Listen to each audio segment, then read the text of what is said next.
Assalamualaikum warahmatullahi wabarakatuh. Kembali lagi di Tapcast, Tabiin Podcast. Bukan sekedar beda, tapi meluruskan fitnah, menegakkan fakta. Para pemirsa, seringkali orang mengenal kata Syiah itu dengan konotasi yang sangat negatif. Apalagi orang-orang berusaha untuk memperkenalkan Syiah kepada orang awam dan khususnya yang tidak suka kepada Syiah, bahwa Syiah adalah buatan dari seorang Yahudi yang bernama Abdullah bin Sabah. Kali ini kita ingin membahas tentang profil Abdullah bin Sabah dan serba-serbi yang berkaitan tentang Abdullah bin Sabah dan kiprahnya yang seringkali dinisbatkan dengan mazhab Syiah Imamiyah. Nah, kali ini kami mengundang seorang ustadz yang dulunya bermazhab Ahlu Sunnah dan sekarang sudah menjadi pemeluk mazhab Syiah. Namun tidak tanggung-tanggung, beliau mendalami Syiah dan mempelajari Syiah langsung di negerinya orang-orang Syiah. Kita sambut kepada Ustadz Yopi Mustafa. Assalamualaikum Ustadz. Waalaikumsalam warahmatullahi wabarakatuh. Apa kabar Ustadz antum? Alhamdulillah sehat. Gimana kabar antum? Alhamdulillah, anak lihat antum nih adem. Masya Allah, Handal. sama-sama. Lembut bahasanya, terus ilmunya juga banyak. Masya Allah, Masya Allah. Kita berterima kasih antum bergabung untuk berbagi satu kajian tentang tema Abdullah bin Sabah, Ustaz. Nah. Kita ingin berbagi tentang pengetahuan dan informasi kepada para pemirsa tentang kesyiahan yang dari sudut pandang orang-orang yang tidak suka atau benci kepada Syiah yang seringkali menyampaikan tentang profil atau nama Abdullah bin Sabah sebagai orang Yahudi, Ustaz. Kita awali sekarang, Ustaz. Ana ingin menanyakan kepada antum tentang Abdullah bin Sabah. Siapa sebenarnya Abdullah bin Sabah ini? Asal-usulnya dari mana dan tentang periode hidupnya itu seperti apa? Nah, bismillahirrahmanirrahim. Terima kasih banyak sebelumnya kepada Bebas yang telah mempersiapkan segala sesuatunya dan juga memberikan waktu untuk saya duduk di sini untuk berbagi sedikit banyaknya terkait dengan Abdullah bin Sabah seperti itu. Sejauh yang saya baca dan juga sejauh yang saya teliti, yang saya mampu dan saya bisa, bahwasannya Abdullah bin Sabah ini ya, konon diceritakan dia adalah seorang Yahudi yang dia terlahir dari negara Yaman di kota yang namanya San'a seperti itu. Tapi terkait dengan masalah tanggalnya, kemudian bulan ataupun tahun, sejauh ini saya belum menemukan. Kemudian juga masalah meninggalnya atau kematian seperti apa, kuburannya di mana, itu juga masih belum diketahui seperti itu. Namun memang ada satu referensi atau rujukan di situ disebutkan juga ibunya namanya Ummuhu Sauda katanya. Sauda. Nama ibunya Sauda. Jadi kalau melihat dari kata Abdullah bin Sabah, berarti Abdullah putra Sabah, seperti itu. Nah, Ummuhu Sauda. Oleh karena itu juga ada yang menyebutkan bahwa Abdullah bin Sabah juga disebut dengan Ibnu Sauda, seperti itu. Ada yang menyebutnya seperti itu. Nah, ini beberapa mungkin singkat terkait dengan profilnya Abdullah bin Sabah.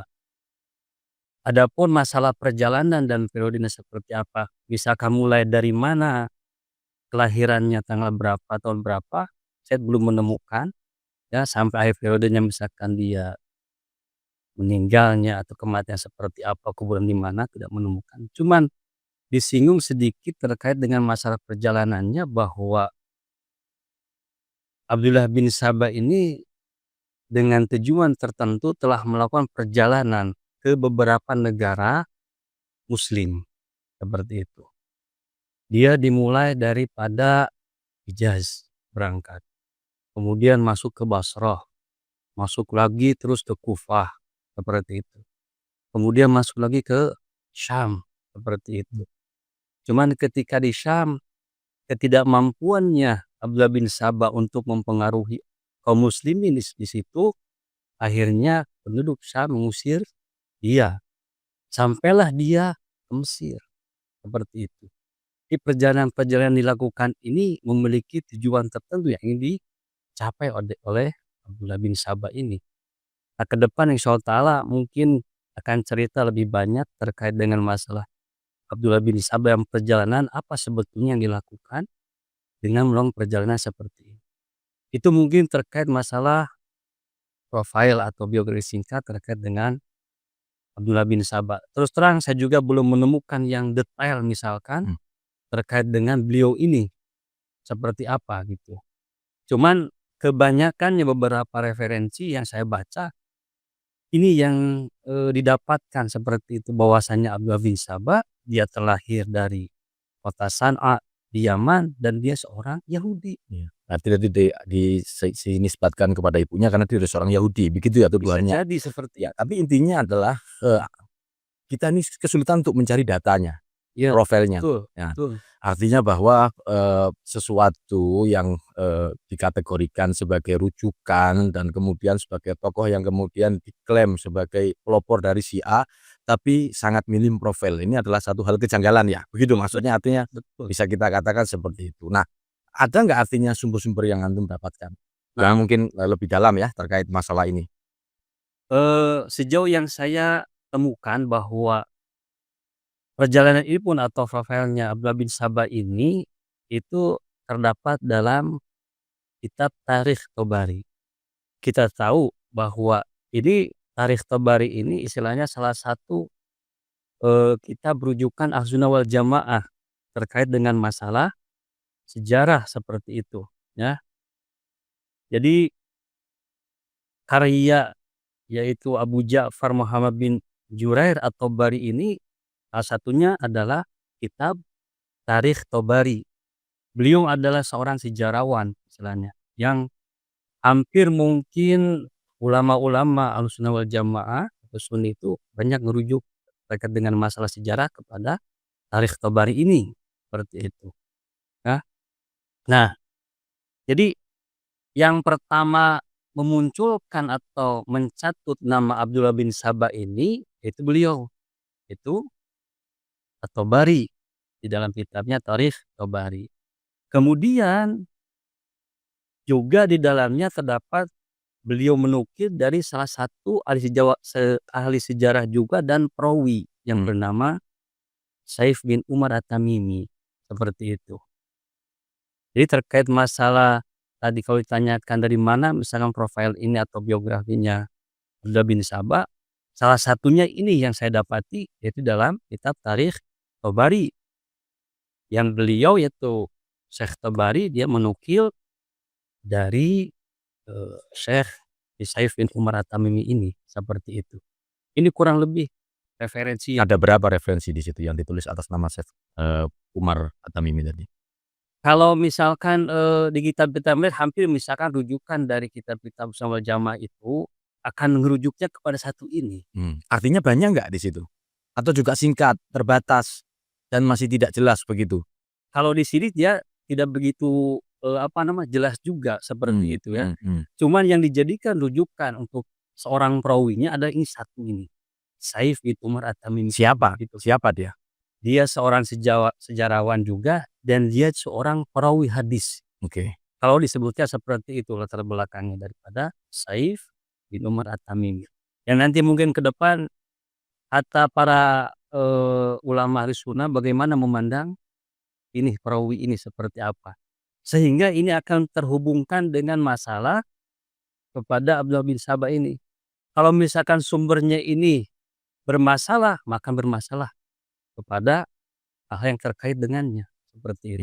Ya, ya. Jadi urutannya biografi ini didapatkan ya, biografi tentang Abdullah bin Sabah ini didapatkan dalam Tarikh Tobari, kemudian Syekh Tobari sendiri menukil dari Saif bin Umar At-Tamimi. Permasalahannya sekarang di sini bersumbernya, bermuara di sini siapa dia. Oke, oke. Yang jelas sejauh ini dia seorang sejarawan dan juga perawi hadis. Oke. Ya, ini pemirsa kita bisa ngambil satu poin bahwasannya profil tentang Abdullah bin Saba yang diriwayatkan dari kitab Ahlus Sunnah itu juga terbatas. Apalagi yang menjadi rujukan sejarahnya adalah sekaliber ulama yaitu At-Tabari yang kurang lebih saya tahu juga ada 30 jilid kalau nggak salah memuat tentang sejarah.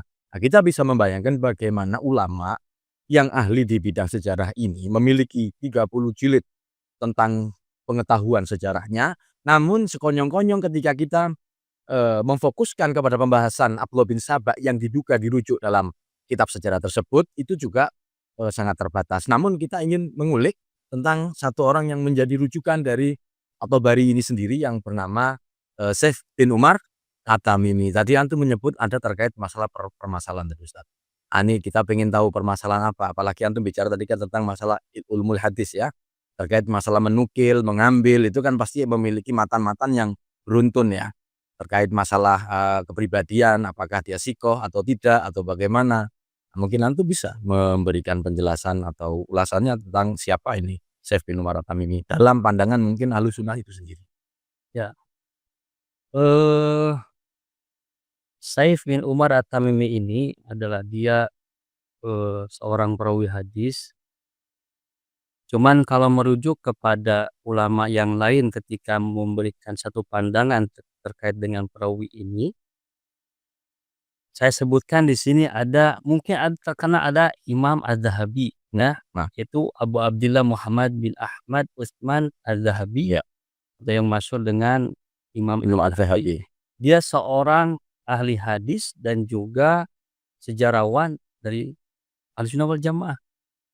Nah, beliau memberikan satu pandangan terkait dengan kepribadian Syekh bin Umar At-Tamimi ini. Beliau sebutkan di dalam kitab karyanya beliau itu kitab Mizanul I'tidal. Beliau mengatakan di situ ya, qala Abbas. Abbas berkata an Yahya, dari Yahya dhaifun, bahwa Syekh bin Umar ini adalah apa? Lemah, seperti itu. Kemudian waruwiya Mutin, diriwayatkan dari Mutin an Yahya, sama dari Yahya juga, falaisa khairun minhu, bahwasanya tidak ada kebaikan darinya. Hmm. Seperti itu. Kemudian qala Abu Dawud laisa bisyai'in, katanya. Kemudian berkata tidak ada apa-apanya, katanya. Tidak diperhitungkan. Iya, Sosok bukan orang pulang tentang siapa-siapa, bukan siapa. bukan orang penting. Iya, seperti itu. Kemudian waqala Abu Hatim matrukun, Hmm. ditinggalkan Syekh bin Umar ini. Waqala Ibnu Hibban, itu dikatakan ittahama bizindiqah. Syekh bin Umar ini juga termasuk dari disebut dengan zindiq, artinya banyak melakukan penyelewengan. Ini satu di antara istilahnya sekian banyak terkait dengan masalah pandangan ulama Ahlussunnah juga terkait dengan ini perawi ini, gitu. Jadi bisa disimpulkan bagaimana istilahnya perawi ini ketika membuat satu ceritalah atau mengarang sebuah yang namanya Abdullah bin Saba dengan kondisi seperti ini perawinya. Dan juga yang memberikan pandangan juga bukan ulama yang taruhlah yang rendah, yang kecil, besar ini. Jadi artinya bahwa perawi ini juga dipertanyakan seperti itu. Sehingga banyak kejanggalan terkait dengan masalah riwayat atau hadis tentang cerita tentang Abdullah bin Saba ini. Melihat kepada perawinya. Kurang lebih seperti itu. Ini yang penting itu kita jangan mudah mengutip dan kemudian menyebarkan isu-isu yang tidak tepat. Ya, mazhab Syiah adalah mazhab salah satu dengan pengikut terbesar di dunia ini. Artinya bahwa dengan berkembangnya mazhab ini, ya tentu secara logika kita tahu bahwasannya ajaran ini adalah ajaran yang menarik, ajaran yang memiliki moral-moral dan norma-norma keluhuran yang ada dalam Islam. Tidak akan ada banyak pemeluk kemudian bertahan dengan situasi yang sangat pelik yang dialami oleh Syiah sepanjang sejarah, justru semakin mengembangkan para pengikutnya yang ada dalam mazhab tersebut. kecuali hanya orang-orang yang mungkin tidak suka akan berusaha untuk, membuat propaganda dan isu-isu yang tidak benar terkait masalah Syiah. Kita mendengar sendiri tadi bahwasannya sekelas Al-Imam Az-Zahabi dalam kitabnya Mizanul I'tidal mengatakan bahwa ini orang yang dhaif, ya kan? Dan kemudian seorang Mutin tadi juga mengatakan pribadi dia bukan orang yang baik tadi, Syekh, Umar At-Tamimi tadi. Kemudian juga bukan orang penting, bukan figur siapa-siapa. Dan Ibnu Hibban mengatakan bahwasanya dia dicurigai sebagai seorang yang zindik. Dan sungguh sangat aneh apabila ada berita menjadi rujukan, Iya. sementara perawinya adalah orang yang secara pribadi atau personal adalah bermasalah sekali, kan begitu. Iya, Iya Ustadz ya? betul, iya. Nah ini perlu kita kunci atau kita lock statement-nya di sini. Nah namun, kita coba ikuti alurnya lagi nggak apa-apa, terkait masalah, Abdullah bin Sabah. Tentu kan artinya orang akan melihat tentang Abdullah bin Sabah ini kan memiliki kecintaan atau kekaitan dengan Imam Ali bin Abi Thalib. Karena kan Imam Ali bin Abi Thalib adalah sosok manusia paling agung setelah Rasulullah di pandangan, mazhab Syiah, kan seperti itu Ustaz. Betul. Nah kita ingin mengulik ini terkait masalah Abdullah bin Sabah dengan Imam Ali bin Abi Thalib, kaitannya apa? Hubungannya apa? Nah gitu. Bisa diceritakan Ustaz? Ya, eee, kita mungkin akan ngerunut kepada, eee, satu hal mungkin tuduhan ya, kemudian satu hal mengenai ajaran. Terkhusus istilahnya ajaran yang dinisbahkan atau dikaitkan dengan, Imam Ali bin Abi Thalib seperti itu. Nah, kita tahu bahwa tadi di profilnya Abdullah bin Sabah ini, dia itu terlahir pada masa pemerintahannya, Utsman bin Affan, seperti itu. Di situ istilahnya, yang diceritakan bahwa Abdullah bin Sabah ini lahir pada masa pemerintahan Utsman bin Affan. Nah, tadi saya singgung terkait dengan masalah perjalanan, ya. Salah satu bentuk tuduhan, ya, yang dikaitkan dengan Abdullah bin Sabah adalah perjalanan-perjalanan itu, ya, yang dilakukan oleh Abdullah bin Sabah. Mungkin saya akan sedikit bacakan ya ininya. Ini ada satu riwayat juga, ya, satu riwayat, "Fima kataba bihi ilayya as-Sari," ya. Apa-apa yang Sari, seseorang tulis namanya Sari kepada aku, an Syuaib an Saif, kemudian an Atiyah an Yazid, qala kana Abdullah ibn Sabah Yahudiyan min ahli San'a. Tadi sudah di Sempat disebutkan di awal. ya. Fa aslama zamana Utsman.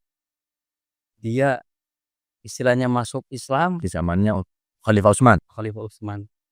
Tsumma tanaqqala fil buldanil muslimin. Dia melakukan perpindahan perjalanan ke negara-negara kaum muslimin. Yuhawilu dhalalatahum. Dia berusaha untuk menyesatkan penduduk setiap negara yang dia datangi. Ini. Kemudian apa? Fabada'a bil Hijaz.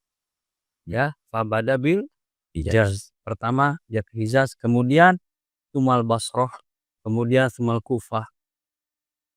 Ke Basrah, ke Kufah, Sumas Syam, kemudian ke Syam. Falam yakdir alama yuridu inda ahadin min ahli Syam. Tapi dia tidak mampu istilahnya ketika di Syam itu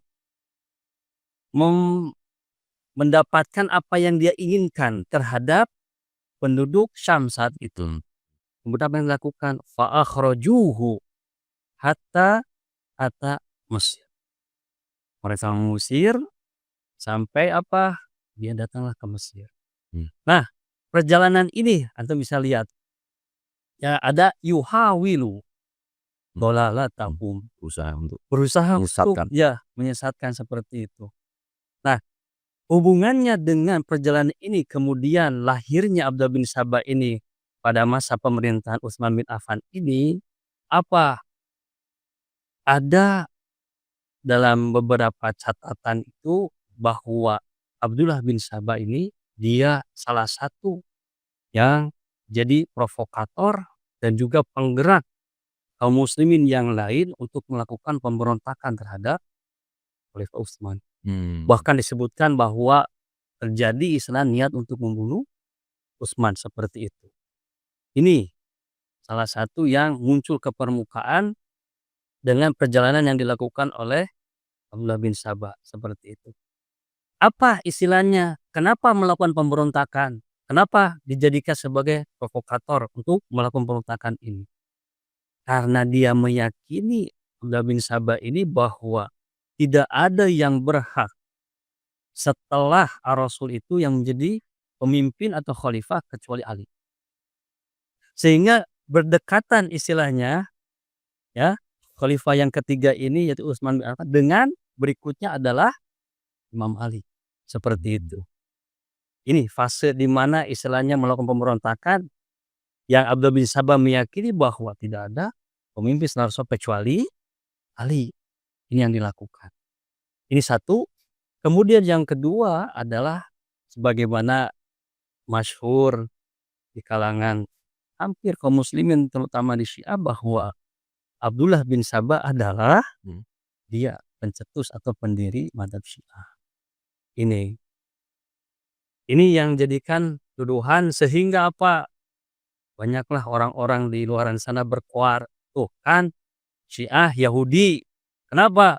Abdullah bin Sabah pendirinya. Abdullah bin Sabah pencetus. Jadi seorang Yahudi dia. Sehingga apa?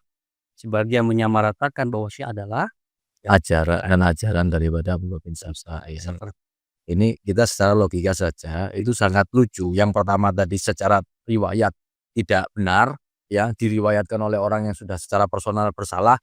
Terus ini seorang Yahudi tahu-tahu masuk Islam dan kemudian dia berpindah dari Hijaz, kemudian dia ke Basrah, ke Kufah dan gagal di Syam. Ya, di tahun itu kita tahu Syam itu adalah basisnya daripada Bani Umayyah. Bani Umayyah adalah Bani yang melahirkan para raja-raja atau pemimpin-pemimpin yang selalu bertolak belakang dengan Rasulullah. Mulai dari Abu Sufyan, kemudian anaknya Muawiyah, ya, kemudian Yazid yang membunuh Imam Husain dan keturunan-keturunannya setelahnya. Ini tentu akan ada hal yang kemudian kita bisa tarik benang merahnya, Ustadz, ya. Ini kita semakin mencurigai, kita perlu mencurigai saudara-saudara Ahlussunnah wal Jamaah yang mungkin menonton juga tentang video ini. Artinya persatuan itu jauh harus kita kedepankan lebih dari hal-hal yang mungkin akan merusak ukhuwah, ya kan. Sektarianisme ini sengaja kita angkat agar kawan-kawan atau saudara-saudara kita yang ada di Ahlussunnah itu juga dapat mampu secara objektif melihat mazhab Syiah, ya. Karena dari sampai pada pembahasan ini saja sudah banyak kejanggalan-kejanggalan. Dan saya bahkan menganggap ini dengan sedikit dan minimnya informasi adalah sesuatu yang sangat fiktif. Tidak mungkin ada ini orang, bahkan saya tidak pernah tahu, apalagi tidak ada makamnya kan, seperti itu kan. Seperti kecuali hanya yang bersandar kepada Syekh bin Umar At-Tamimi tadi. Akar permasalahannya adalah di orang tadi. Sebetulnya kalau kita tahu dan kita konsekuen dengan ilmu hadis yang kita anut, maka ini akan semuanya akan tertolak. Apalagi tadi kemudian tahu-tahu menjadi superhero ini. Bayangkan ada orang yang bukan Islam kemudian berusaha untuk meyakinkan kepada orang-orang bahwasanya Ali adalah khalifah yang lebih layak untuk memimpin ketimbang yang lainnya. Tapi dia adalah seorang Yahudi. Ini aneh. Dari segi penamaan aja sudah namanya Abdullah, Ustaz. Orang Yahudi namanya Abdullah, itu enggak yang lain aja gitu kan, ya. Ya kan? Kalaupun menyamar pasti kan akan ketahuan, dia bisa tahu dia Yahudi, anak dari seorang wanita yang bernama Sauda, otomatis namanya pasti bisa diidentifikasi dong, bisa dilacak dong. Ini sampai sekarang kan susah kita melacaknya. Bahkan dari sumber yang mengatakan itu juga susah untuk dideteksi kan, begitu. Ini hal-hal yang sangat aneh. Tapi enggak apa-apa, kita akan terus melanjutkan pembahasan karena saya sudah menyiapkan pertanyaan yang masih berkesinambungan, Ustaz. Ya mungkin minimal ada 1 atau 2 pertanyaan lagi lah, Ustaz. Nah, Ya. saya tambahkan tadi ya. Oh, silakan, masih ada. Masalah yang berhubungan dengan tuduhan seperti ya tadi, bahwa melakukan pemberontakan salah satu penggeraknya terhadap Khalifah Utsman bin Affan, kemudian yang kedua sebagai pencetus atau pendiri madzhab Syiah. Nah, terkait dengan masalah ajaran apa yang diyakini oleh Abdullah bin Sabah, dia itu sampai memiliki keyakinan apa? Menuhankan Ali. Seperti Alawid. iya, sampai menuhankan Ali, bahkan dirinya mengaku sebagai Rasul. Seperti itu di beberapa catatan parah ya. Jadi ini kalau orang istilahnya yang benar-benar memahami betul tentang masalah akidah atau tauhidlah seperti itu, iman kepada Allah Subhanahu wa taala, maka ndak ada istilahnya, mana ada istilahnya makhluk yang bernama manusia akan dijadikan sebagai Tuhan. Dalam artian yang standar misalkan sama dengan sang pencipta. Ini nggak masuk akal seperti itu. Walhasil ajaran ini ada yang semua dari Abdullah bin Sabah, yaitu apa? Menuhankan Ali. Itu tambahannya mungkin. Nah itu, ini kan kita tadi melihat dari perspektifnya Ahlussunnah kan, dari kitab-kitab sumbernya kita Betul. buka. Nah sekarang kita ini mau tahu apakah di Syiahnya sendiri itu ada yang meriwayatkan atau hadis-hadis juga tentang Abdullah bin Sabah itu. Apakah ada Ustadz? Mungkin antum bisa berbagi juga. Nah, mungkin saya di sini ada beberapa mungkin ya. Saya akan bagi dulu terkait dengan pandangan ulama terkait dengan sosok ini, yaitu Abdullah bin Sabah. Pertama, pandangan ulama Sunni seperti itu. Awal Nah, tadi sudah. ya, secara umumlah mereka mengatakan hampir meyakini ya bahwa Abdullah bin Sabah itu tokoh yang ada nyata. Dengan rujukan yang tadi saya sebutkan di awal seperti itu. Tapi ada juga istilahnya para cendekiawan, pemikir, dan juga mungkin bisa dikatakan sebagai ulama juga dari Ahlussunnah. Oh dari Ahlussunnah juga? Ya, Oke. ada yang memiliki pandangan yang Beda. berbeda, ya, berbeda. Salah satunya adalah namanya ada Toha Hussein. Toha Hussein. Ya, dia adalah seorang intelektual besar, ya, Ahlussunnah wal Jamaah Mesir abad ke-20. Beliau ini istilahnya memberikan satu pandangan terkait dengan masalah Abdullah bin Sabah ini, seperti itu, ya. Meskipun misalkan secara tidak langsung, beliau mengatakan seperti ini. Beliau menyebutkan dalam kitab hasil karyanya beliau Al-Fitnatu Al-Kubro, jilid 2 halaman 101. Beliau mengatakan apa di situ? Arada khusumu syi'ati, ya, musuh-musuh Syiah ini ingin apa? An yadkhulu fi usuli hadal madhab, ingin memasukkan istilahnya kepada madhab ini, yaitu madhab Syiah, ya, apa? Unsuran Yahudiyan. Itu Sebuah unsur ya, yang sebuah unsur yang bersifat Yahudi. betul. Im'anan fil kaidi lahum wa naili minhum. Supaya apa? Nanti itu. Nanti dimasukkan sosok Yahudi ini, ya, yang menurut beliau adalah fiktif, ya. Ujungnya apa? Supaya nanti madhab Syiah ini bernuansakan Yahudi dan juga akan memojokkan tentang Syiah itu sendiri. Itu salah satu pandangan beliau. Kemudian beliau lanjutkan di halaman selanjutnya, ya. Nah, ini inna ibna Sauda, itu Abdullah bin Sabah, lam yakun illa wahman. Oke, ilusi. Ya, bahwa perkara Ibnu Sauda yaitu Abdullah bin Sabah ini adalah tidak ada, fiktif, ya. Tidak ada, melainkan sesuatu yang dongeng, fiktif, tidak nyata. Ini menurut Pak Hussein. Seperti itu. 2, seorang dokter ini, guru besar Ahlussunnah sekaligus dosen di Universitas Raja Saud. Itu Jami'ah Al-Malik Saud, yaitu ya. Jadi universitas besar di Saudi. Jadi nomor 1 lah di Saudi itu universitas yang terkenal. Yaitu namanya Dr. Abdul Aziz Soleh Al-Halabi. Seperti itu. Di dalam bukunya yang berjudul Abdullah bin Sabah, ya, ia menuliskan bahwasannya Abdullah bin Sabah adalah tokoh fiktif yang tidak memiliki wujud asli. Seperti itu. Coba saya sebutkan, walladzi nakhlisu ilaihi fi bahsina hadza, ya. Jadi kesimpulan dari pembahasan kita ini gitu maksudnya, ya. Anna ibna Sabah, sesungguhnya Ibnu Sabah ini syakhsiyatun wahmiyatun. Dia pribadi yang Ilusi, enggak ilusi, tidak ada. Lam yakun laha wujudun. Dan tidak ada keberadaannya atau wujudnya. Ini menurut beliau yaitu Abu Shaleh Al-Halabi. ya seperti Ini itu. orang Aleppo berarti ini aslinya? Nah, bisa Al-Halabi. jadi Iya, iya bukan Al-Halabi ada juga jelasin. seperti itu, ya. Juga ada yang ketiga Dr. Ali Nasyar, seorang pemikir dan ahli teolog bermadzhab Sunni seperti itu, ya. Nah, dia itu menulis meskipun panjang, tapi ada di ujungnya itu beliau mengatakan, "Wa minal muhtamali," ya ada kemungkinan katanya terkait dengan Abdullah bin Saba ini, "antakuna syakhsiyatu Abdillah bin Saba syakhsiyatun maudu'atun." Maudhu, dibuat-buat, Ya, dibuat-buat. ciptakan. Ya, jadi menurut beliau bahwa Abdullah bin Saba ini adalah pribadi yang dibuat-buat seperti itu. Ini mungkin 3 ya, para pemikir yang tadi saya sebutkan dari Ahlussunnah wal jemaah cendekiawan. Abdullah Ya, bin Saba seperti itu. jarang dari Syiah dong. Nah, terkait dengan pandangan sekarang ulama Syiah ya. Artinya ya,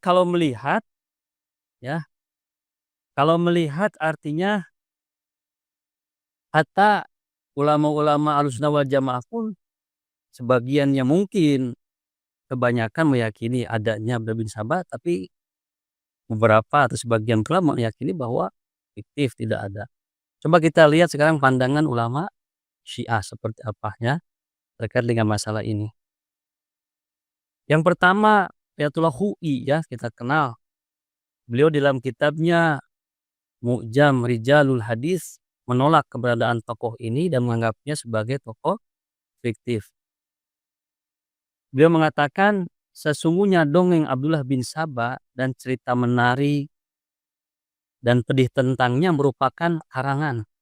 Beliau mengatakan seperti itu. Saif bin Umar yang terkenal dengan pengarang dan pembohong telah mengarang cerita ini. Itu. Bisa tidak sebutkan untuk bahasa Arabnya tapi terjemahannya seperti itu. Ini satu. Yang kemudian yang kedua, Syekh Muhammad Al-Husain Kashful Gita atau Gito biasanya itu juga.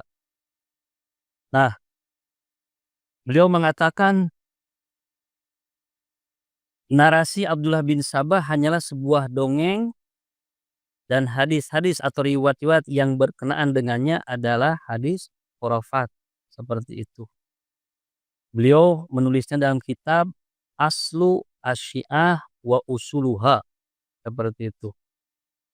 Bahwa disebutkan Abdullah bin Saba Majnun Bani Amir, Abba Hilal dan orang-orang seperti mereka dari laki-laki dan para pahlawan semuanya adalah hadis khurafat atau dongeng saja yang dibuat-buat oleh orang-orang yang suka berdongeng, suka cerita, bercanda dan juga orang-orang gila.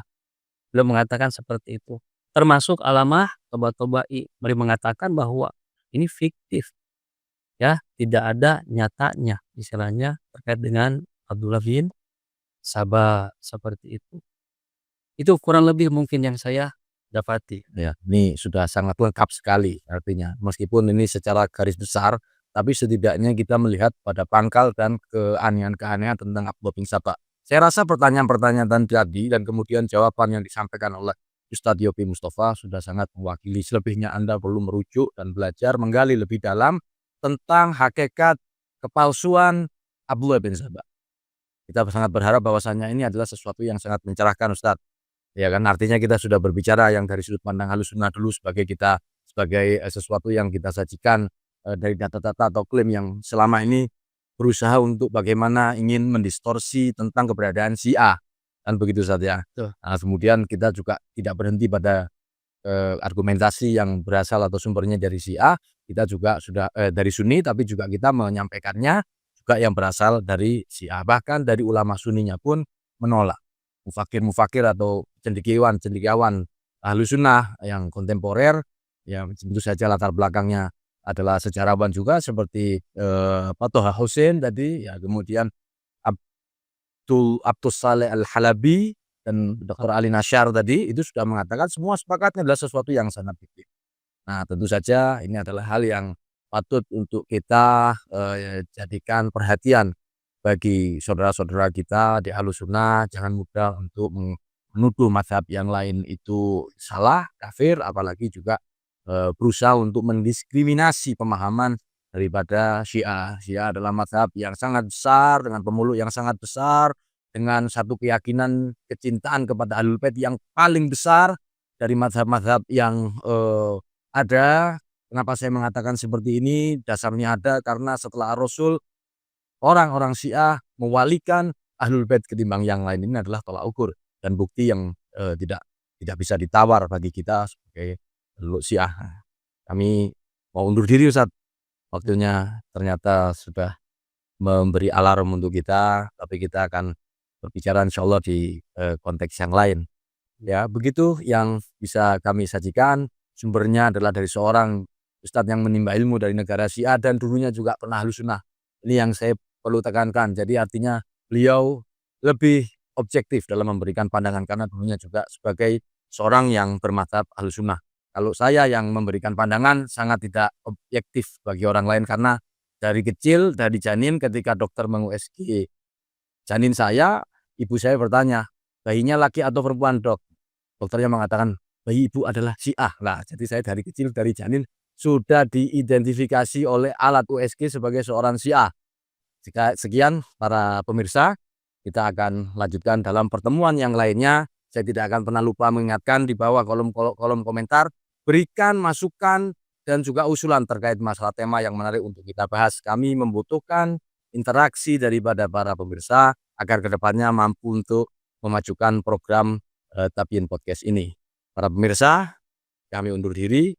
Wassalamualaikum warahmatullahi wabarakatuh.